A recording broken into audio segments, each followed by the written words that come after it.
Hi friends, நான் உங்கள் பாலா பேசுகிறேன். இந்தியன் கான்ஸ்டியூஷனில் வந்து ஒரு 465 ஆர்டிக்கிளுக்கு மேலே வந்து இருக்குது. அவ்வளோ ஆர்டிக்களையும் வந்து நம்ம படிக்க முடியாது. ஸோ எக்ஸாம் பாயிண்ட் ஆஃப் வியூவில் வந்து ரொம்ப முக்கியமான ஆர்டிக்கிளை மட்டும் நம்ம இந்த வீடியோவில் வந்து பார்ப்போம். இம்பார்ட்டன்ட் ஆர்டிகிள்ஸ் தமிழில் வந்து முக்கிய சரத்துகள் அல்லது சட்டப்பிரிவுகள் அல்லது பிரிவு அல்லது விதிகள் அப்படின்னு கொடுத்துருப்பாங்க. ஸோ உங்களுக்கு இந்த வார்த்தைகளில் குழப்பம் இருந்துச்சுன்னா ஆர்டிக்கிள் அப்படின்ட்டே பொதுவாக வந்து படித்து வச்சுக்கோங்க. ஓகே, இப்போ ஃபஸ்ட்டு வந்து இந்த 5 இதுவுமே வந்து ரொம்ப முக்கியம். ஓகேவா? ஆர்டிக்கிள் 1 to 4 ஒன்றியமும் அதன் ஆட்சி எல்லையும். அடுத்து ஆர்டிக்கிள் 5 to 11 குடியுரிமை, இங்கிலீஷில் வந்து சிட்டிசன்ஷிப். ஆர்டிக்கிள் 1 to 4 வந்து யூனியன் மற்றும் அதோட டெரிட்டரிஸ். ஆர்டிக்கிள் 12 to 35 வந்து அடிப்படை உரிமைகள், ஃபண்டமெண்டல் ரைட்ஸ். ஆர்டிக்கிள் 36 to 51 வந்து அரசுக்கு வழிகாட்டும் நெறிமுறை கோட்பாடுகள், DPSP, directive principle of state policy. Article 51A அடிப்படை கடமைகள். அடிப்படை கடமைகள் வந்து மொத்தம் 11 இருக்குது. அடிப்படை கடமைகளுக்கு வந்து இங்கிலீஷில் வந்து ஃபண்டமெண்டல் டியூட்டிஸ். ஓகேவா? ஸோ இந்த 11 வந்து ஜஸ்ட் வந்து ரீட் பண்ணிக்கோங்க. புக்கில் வந்து ஒரு சில இடத்துல 10ன்னு போட்டிருப்பாங்க, அது வந்து தவறானது. அடிப்படை கடமைகள் 11 வந்து 10th பாலிட்டியில் வந்து கொடுத்துருப்பாங்க. அதை வந்து ஒரு டைம் வந்து ரீட் பண்ணிக்கோங்க, போதுமானது. ஓகேவா? இதை வந்து கேள்வியாக வந்து எப்படி கேட்பாங்கன்னு பார்த்தீங்கன்னா, குடியுரிமை பற்றி எந்த ஆர்டிக்கிளில் கூறப்பட்டுள்ளது அப்படின்ட்டு ஒரு 4 ஆப்ஷன் கொடுத்துருவாங்க. அப்போ ஆர்டிக்கிள் 5 to 11 அப்படின்ட்டு நமக்கு தெரியணும். ஓகேவா? அதே மாதிரி இதுக்கு உள்ள எல்லா ஆர்டிகிள்ஸுமே முக்கியம். ஓகேவா? ஆர்டிக்கிள் 1லேருந்து 51A வரைக்கும் உள்ளுக்குள்ளே இருக்கக்கூடிய எல்லா ஆர்டிகிள்ஸும் முக்கியம். ஸோ அதை வந்து நம்ம ஒவ்வொன்றா வந்து பார்ப்போம். ஓகே, ஆர்டிக்கிள் 1ங்கிறது பெயர் சம்மந்தமானது. இந்தியாவை வந்து கிரியேட் பண்ணிட்டோம். ஒரு குரூப் வந்து இந்தியான்னு பேர் வைங்கங்கிறாங்க, ஒரு குரூப் வந்து பாரதம் பேர் வைங்கங்கிறாங்க. ஸோ என்ன பண்ணிட்டாங்க, பேர் வைக்கும்போது இந்தியா பாரதம் அப்படின்ட்டு ரெண்டையும் சேர்த்தே வந்து பேர் வச்சுட்டாங்க. இந்த கேள்வியை கூட குரூப் 1 2021 இந்த ப்ரிலிம்ஸ் எக்ஸாமில் வந்து கேட்டிருந்தாங்க. இந்திய அரசியலமைப்பில் என்ன பெயரில் வந்து இடம்பெற்றுள்ளது அப்படின்னு கேட்டிருந்தாங்க. ஆப்ஷன் வந்து நிறைய 4 இது கொடுத்துருந்தாங்க. அதில் சரியான விடை வந்து இந்தியா மற்றும் பாரதம். ஓகேவா? ஆர்டிக்கிள் 1 வந்து ரொம்ப ரொம்ப முக்கியம். இந்தியாவோட பேர் வந்து என்னது, இந்தியா மற்றும் பாரதம். அடுத்தது ஆர்டிக்கிள் 3 பிரித்தல் மற்றும் பெயர் மாறுத்தல். ஒரு மாநிலத்தை வந்து பிரிக்கிறது. இப்போ உதாரணத்துக்கு வந்து இந்த ஆந்திராவை வந்து பிரித்தாங்க. அடுத்து நம்ம ஜம்மு அண்டு காஷ்மீரை வந்து பிரித்தாங்க, யூனியன் பிரதேசம் லடாக்கு அப்படின்னு மாற்றுறாங்கல்ல. அடுத்த பெயர் மாற்றம் இதெல்லாம் வந்து பண்ணக்கூடியது வந்து ஆர்டிக்கிள் 3 பேஸ் பண்ணி. ஆர்டிக்கிள் 4 வந்து பாராளுமன்றத்திற்கான அதிகாரம்.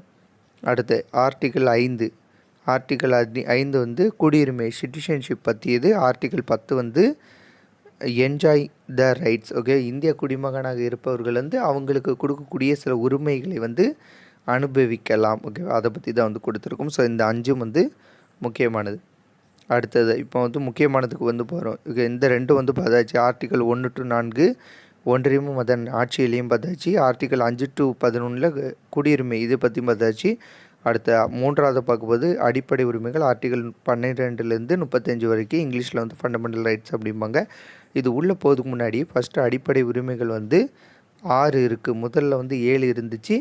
அதில் 7வது இருந்த சொத்துரிமை வந்து நீக்கப்பட்டது. இப்போ வந்து 6 வந்து இருக்குது. ஓகே, இந்த 6ஐயும் வந்து ஃபஸ்ட்டு வந்து நம்ம ஞாபகம் வச்சுக்கணும். ஓகேவா?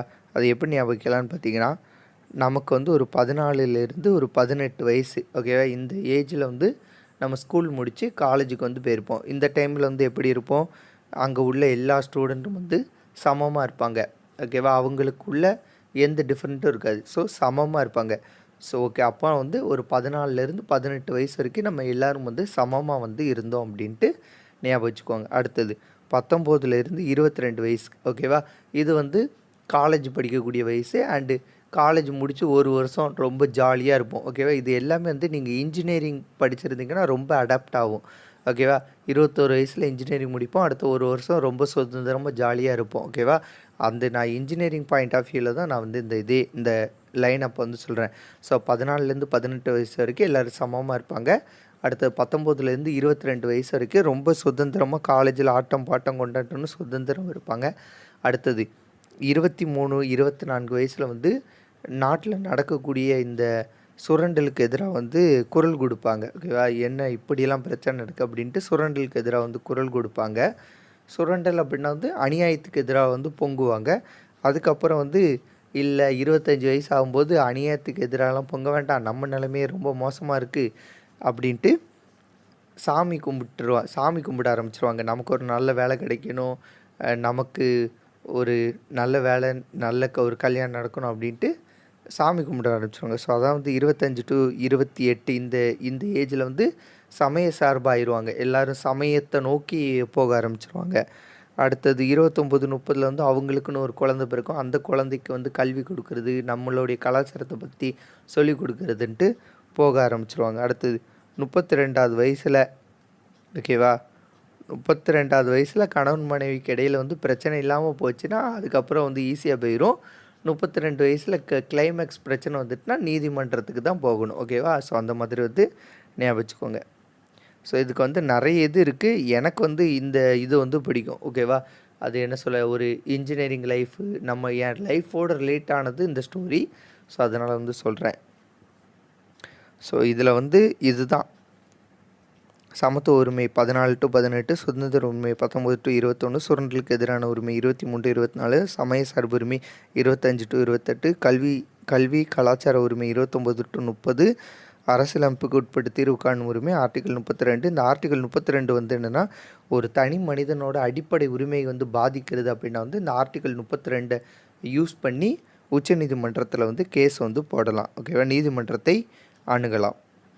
ஓகே, இப்போ வந்து இந்த ஒவ்வொரு இதுக்குள்ளேயும் வந்து உள்ளுக்குள்ளே இருக்கக்கூடிய ஆர்டிகளை பற்றி டீட்டெயில்டாக வந்து பார்ப்போம். ஓகே, சமத்துவ உரிமை 14 to 18 இருக்குது. இதில் ஆர்டிகல் 14ங்கிறது சட்டத்தின் முன் அனைவரும் சமம். 15ங்கிறது ஜாதி, மதம், இனம், பாலினம், பிறப்பிடம் இதை அடிப்படையாக கொண்டு பாகுபாடு இருப்பதை வந்து தடை செய்கிறது, பாகுபடுத்துவதை தடை செய்கிறது. ஓகேவா? ஆர்டிகல் 16 பொது வேலைவாய்ப்புகளில் சமவாய்ப்பளித்தல். 17 தீண்டாமையை ஒழித்தல். 18 இராணுவம் மற்றும் கல்விசார் பட்டங்களை தவிர மற்ற பட்டங்களை நீக்குதல். ஓகேவா? இந்த ஆர்டிக்கலுக்கு ஃபுல்லாக இங்கிலீஷில் ஷார்ட்கட் உண்டு, தமிழில் வந்து ஷார்ட்கட் கிடையாது. ஸோ இதை வந்து நீங்கள் ஒரு 2-3 டைம்ஸ் வந்து படிக்கும்போது உங்களுக்கு ஆட்டோமேட்டிக்காக வந்து ரிமெம்பர் வந்து ஆகிரும். ஓகேவா? இதில் உள்ள எல்லாமே வந்து கேட்பாங்க, ரொம்ப முக்கியமானதும் கூட. அடுத்து சுதந்திர உரிமை ஆர்டிக்கிள் 19 to 22. ஆர்டிகிள் 19 வந்து என்னதுன்னா, ரைட் டு ஃப்ரீடம், சுதந்திரம். அது என்னெல்லாம்? பேச்சுரிமை, எழுத்துரிமை, ஆயுதமின்றி கூடுதல் உரிமை. ஸோ இந்த மாதிரியான ரைட் டு ஃப்ரீடம் வந்து ஆர்டிகிள் 19 வந்து கொடுத்துருப்பாங்க. ஆர்டிகிள் 20 வந்து குற்றம் சாட்டப்பட்ட நபர்களுக்கான உரிமை மற்றும் தண்டனைகளிலிருந்து பாதுகாப்பு பெறும் உரிமை. ஓகேவா? இதெல்லாம் வந்து நம்ம இந்த முக்கிய வழக்குகள் போட்டிருப்போம்ல, அந்த வீடியோவில் பாருங்கள், இந்த ஆர்டிகிள் பற்றிலாம் நம்ம மென்ஷன் வந்து பண்ணியிருப்போம். ஆர்டிகிள் 21ங்கிறது ஒரு தனிநபருடைய வாழும் உரிமை மற்றும் அந்த தனி மனிதரோட தனிப்பட்ட சுதந்திரத்தை பாதுகாக்கும் உரிமை. ஆர்டிகிள் 21A வந்து ரொம்ப முக்கியமானது. 86வது சட்ட திருத்தத்தின்படி 2002 வந்து சேர்க்கப்பட்டது. தொடக்க கல்வி பெறும் உரிமை. ஓகேவா? இதில் வந்து இன்னும் 2 இது இருக்கும். ஓகேவா? அந்த 2 வந்து என்னென்னு பார்த்தீங்கன்னா, ஐ திங்க் ஆர்டிகிள் 45 வந்து அரசுக்கு வந்து சொல்லக்கூடியது. இன்னொரு ஆர்டிகிள் வந்து பெற்றோர்களோட கடமை அப்படின்ட்டு சொல்லக்கூடியது. ஓகேவா? ஸோ அதை பற்றி நான் ஆல்ரெடி சொல்லியிருப்பேன். இந்த பழைய வீடியோஸில் வந்து கொஞ்சம் செக் பண்ணி வந்து பார்த்துக்கோங்க. அடுத்த article 22 protection against arrest and detention. அதாவது சட்டத்திற்கு புறம்பாக ஒருத்தரை காவலில் வைக்கிறதும் கைது செய்வதற்கும் எதிரானது இந்த ஆர்டிகிள் 22. ஓகேவா? ஆர்டிகிள் 22 யூஸ் பண்ணி இவங்க என்னை சட்டத்துக்கு விரோதம் வந்து கைது செஞ்சுட்டாங்க, என்னை காவலில் வைக்கிறாங்க அப்படின்ட்டு சொல்லலாம். ஓகேவா? அடுத்தது சுரண்டலுக்கு எதிரான உரிமை. ஆர்டிகிள் 23ங்கிறது கட்டாய வேலை மற்றும் கொத்தடிமை முறை.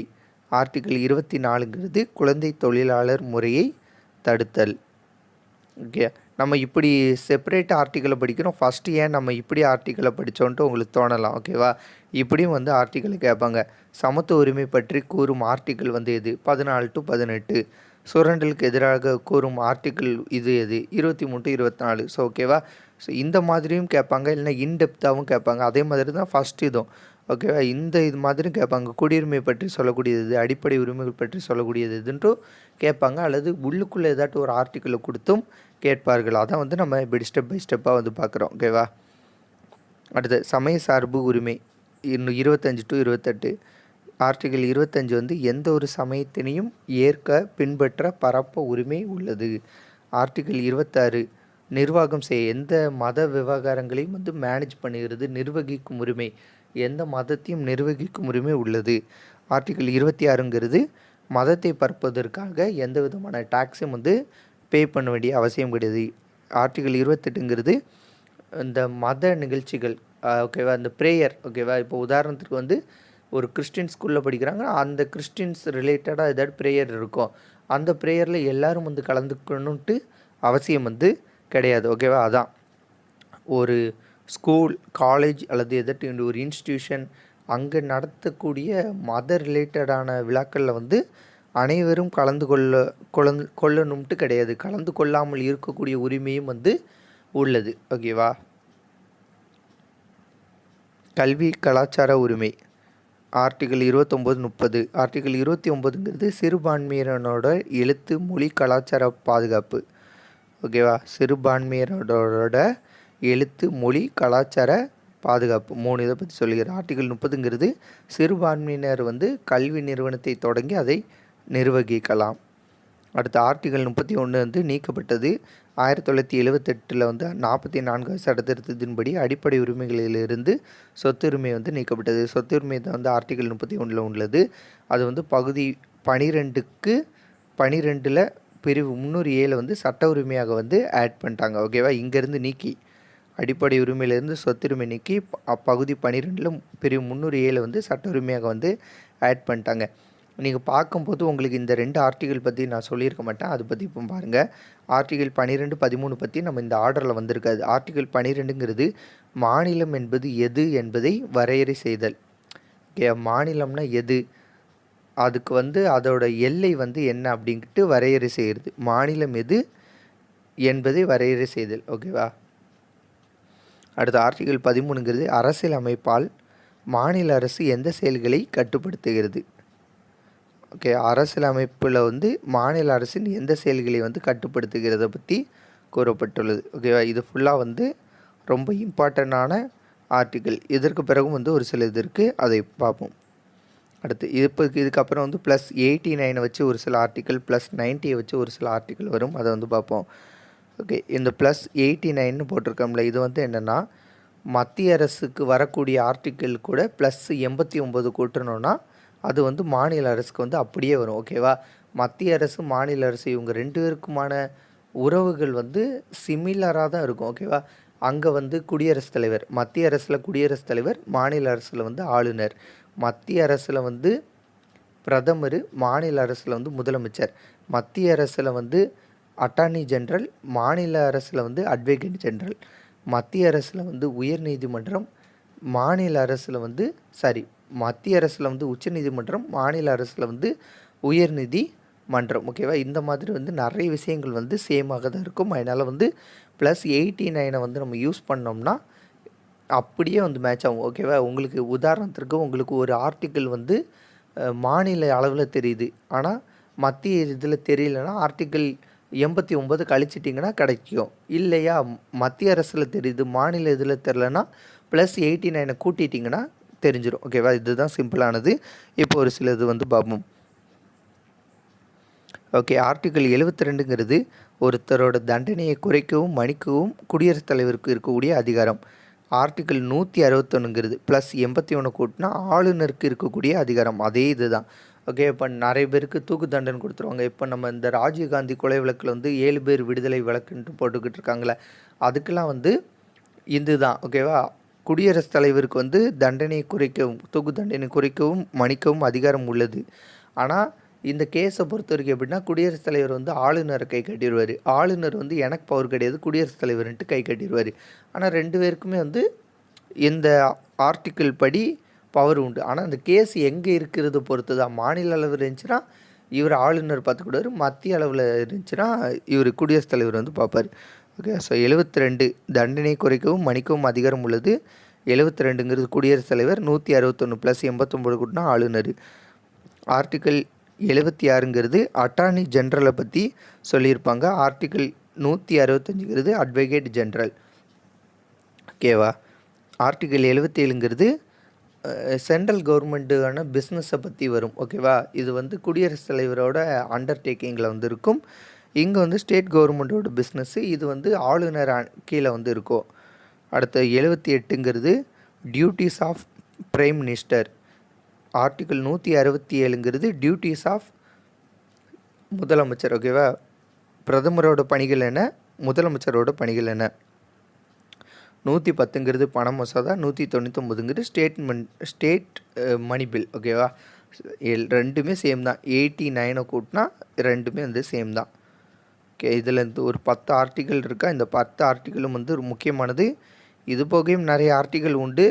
ஆனால் வந்து அதெல்லாம் வந்து அவ்வளோ தேவை கிடையாது. அடுத்து ஆர்டிக்கல் 90. ஆர்டிக்கல் 90ங்கன்னா ஒரு 90 கூட்டுனா வரக்கூடியது. ஓகேவா. இப்போ ஆர்டிக்கல் 112ங்கிறது வருடாந்திர நிதி அறிக்கை, அதாவது பட்ஜெட். ஆனால் வந்து பட்ஜெட்டுன்னு கேள்வி கேட்க மாட்டாங்க. வருடாந்திர நிதி அறிக்கை எந்த ஆர்டிக்கலின் கீழ் கூறப்படுகிறதுன்னு கேட்டாங்கன்னு வச்சுக்கோங்க. இது என்ன வருடாந்திர நிதி அறிக்கைன்ட்டு குழம்பிடக்கூடாது. பட்ஜெட்டு தான் அப்படி கொடுத்துருவாங்க. ஸோ 112 மத்திய அரசு பட்ஜெட் வந்து 112, மாநில அரசு பட்ஜெட் வந்து 202. ஆர்டிக்கல் 113ங்கிறது சட்டசபை முறைகள், பாராளுமன்றத்தை பற்றி சொல்லக்கூடியது. ஆர்டிக்கல் 113.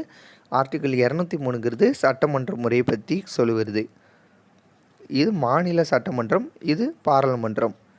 அடுத்து ஆர்டிக்கல் 123ங்கிறது குடியரசுத் தலைவரால் பிறப்பிக்கப்படக்கூடிய அவசர சட்டம். ஆர்டிக்கல் 213ங்கிறது ஆளுநரால் பிறப்பிக்கக்கூடிய அவசர சட்டம். ஆர்டிக்கல் 124ங்கிறது உச்சநீதிமன்றம் பற்றியது. ஆர்டிக்கல் 214ங்கிறது உயர்நீதிமன்றம் பற்றியது. ஆர்டிக்கல் 241. ஓகே. ஆர்டிக்கல் 241ங்கிறது யூனியன் பிரதேசங்களுக்கான உயர்நீதிமன்றம் பற்றியது. ஓகேவா. இது வந்து +90 யூஸ் பண்ணி வரக்கூடியது. அடுத்தது எமர்ஜென்சி ஆர்டிக்கல்.